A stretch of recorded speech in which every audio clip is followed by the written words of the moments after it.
In a very peaceful area in the Danvers region in Ukraine, Mykola lives with his pregnant wife Nastya. Both of them are known as the first eco-settlers in the area. Nastya is an artist who likes drawing and wood carving. She even makes a wood angel for Mykola so he can have a protection amulet. Mykola is a mathematician, physicist, and ecologist that teaches at the local school, which he travels to on his bicycle. The peace sign outside their home is the paw of the white raven, representing an ancient legend of a raven that felt pity for people and brought them fresh water and food, losing its feathers in the process. Because of the lack of electronics at home, the couple does not get any news until Mykola goes to work and gets a few minutes of TV during his break. That is how he learns about the protesters that were killed in Ukraine's capital city and Russia possibly invading the country. During class, Mykola is harassed by student Ivan, who thinks his teacher is a stranger and a weirdo so he wants him gone, but Mykola never lets him anger him because he believes in pacifism and working on guiding the youth's mind. One morning on his way to work, Mykola notices some soldiers standing by the road but pays them no mind. When he finally arrives at school, he is shocked to find it empty, and the TV quickly tells him why: Russia has invaded Ukraine. Remembering the soldiers he saw earlier, Mykola worries about his wife and rushes back to his house, but it is already too late. The Russians are there beating Nastya up and they catch Mykola too when he tries to defend her. After the soldiers make sure they are not spies, they start a fire inside the house and leave, but when Nastya tries to retaliate by throwing a stone at them, the soldiers do not hesitate to shoot her before finally going away. Devastated, Mykola clings to his wife's body while watching his house burn down. Hours later, two members of the Ukrainian militia find Mykola, and after checking his identity to make sure he is an innocent civilian, they help him dig a grave for Nastya. Then they take him away with them to their base, although before leaving Mykola makes sure to take the wood angel with him as the last memory of his wife. The higher-ups at the base are not happy about the sudden arrival of a stranger because he could be a spy, but Mykola quickly proves himself by saying he wants to join the army and drive the Russians out of their country. From then on, Mykola is sent to a heavy training course where he must learn to exhaust his body and use firearms, two things that as a pacifist he has never done before. Disassembling and assembling weapons is particularly hard for him and it earns him the mockery of his superiors, especially when he announces he has chosen Raven as a code name. Mykola does not let them put him down and trains extra hard, staying up late with weapon practice and keeping the wood angel close so he never forgets his objective, getting revenge for his wife. A few weeks later, the trainees learn there are not enough snipers at the front and the army is looking for volunteers for the job. Not many people are interested, but Mykola immediately volunteers, only to be met with more mockery. Still not willing to give up, Mykola takes a challenge to prove himself. He disassembles and reassembles an AK-47 while blindfolded in under 20 seconds, finally earning everyone's respect. They also start calling him Raven as he wanted. The theoretical part of sniper training comes easily to Mykola thanks to his knowledge of mathematics and physics, being able to do calculations faster than the teachers themselves. He is also excellent at following the number one rule, which is keeping absolutely still and quiet, even when an instructor shoots at the ground near him. Unfortunately, he does not do well when it comes to the actual shooting because for some reason, they have given him a different weapon from everybody else, the kind of firearm that is not apt for war sniping. Whenever Mykola points this out, he is told to deal with it. Once again, Mykola refuses to give up and makes a plan to prove what he can do. The last sniper test is during the night, and the trainees must shoot as soon as a flare shot by the instructor gives them enough light around their subjects.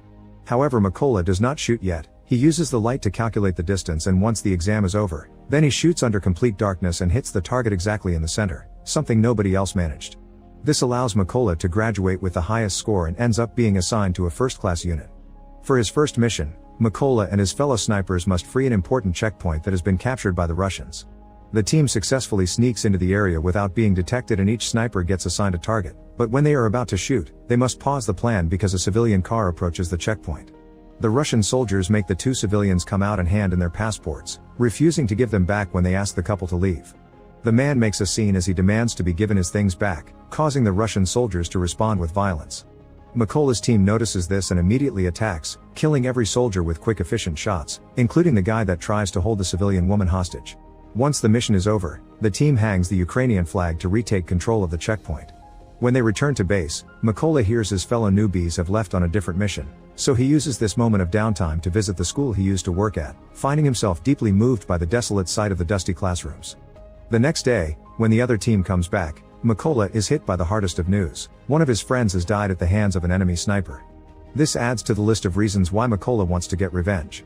For the next mission, Mykola's team hides a bunch of explosives on trees behind leaves before they hide in the grass while waiting for their enemy to show up. When the Russian soldiers appear in the forest as reports had anticipated, Mykola hesitates to shoot because he sees something he cannot believe. Ivan has joined the Russian army and is coming this way with the rest of their enemies. He snaps out of it when the captain orders him to shoot, and Mykola hits the detonator, killing every Russian soldier including Ivan. When the captain asks him what was all about and hears Mykola's explanation, he responds Ivan had made his choice. Later during a break, Mykola and the captain bond over their memories of home. The captain carries with him a picture of his family and explains he has an agreement with his wife not to tell his daughters the nature of his job, so they think he is away on a business trip. In return, Mykola shows him the wood angel, explaining it symbolizes his own family. A few days later, the Ukrainian forces manage to secure the trenches by the border, so the sniper team gets in position to wait for the Russian forces that are getting ready to invade this region.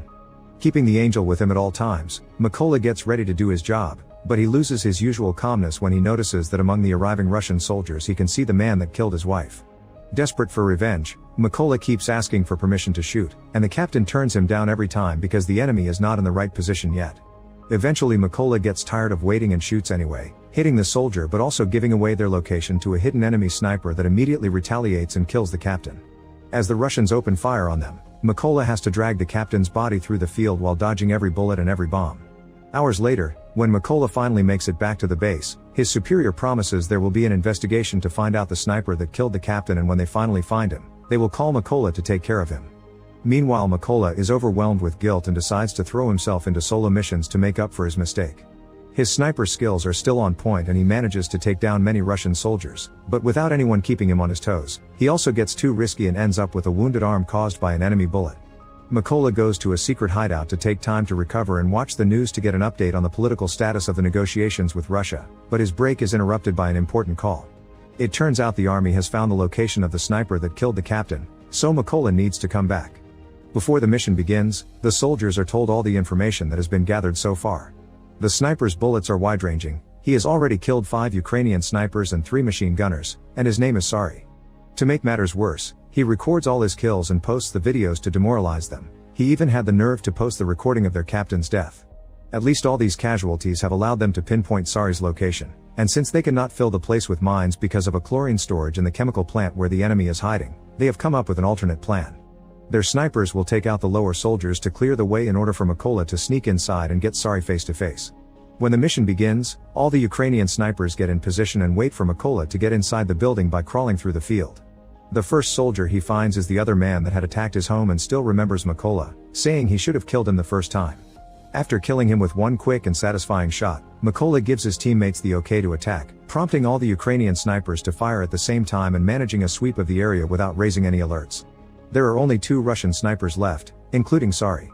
They do not notice there is something wrong until they stop receiving messages over the comms and go to check on their fellow soldiers, finding them all dead. While Mykola uses the chance to get deeper into the building unnoticed, Sari calls for backup and sends the other soldier to keep watch before he returns to his spot, where he is surprised to see a little wood angel. At that moment Mykola comes out, jumping on Sari to kill him with a knife while the other Russian soldier falls victim to a grenade that is waiting for him. Then the backup that Sari called for arrives at the area, so Mykola uses Sari's radio to tell the new soldiers that they will pay for what they did. As soon as the Russian truck parks, the Ukrainian soldiers open fire on it, eliminating all the targets in seconds. Now that Mykola has avenged his wife, his friend, and his captain, he decides to take a break and go back home to visit Nastia's grave, making sure to fix the cross that had fallen. Sadly, as much as he misses his home, he cannot stay because there is much more work to do for his country. Soon he is on another solo mission, ready to bring down as many Russian soldiers as necessary. Make sure to subscribe and turn on notifications so you can watch more videos like this. Thanks for watching.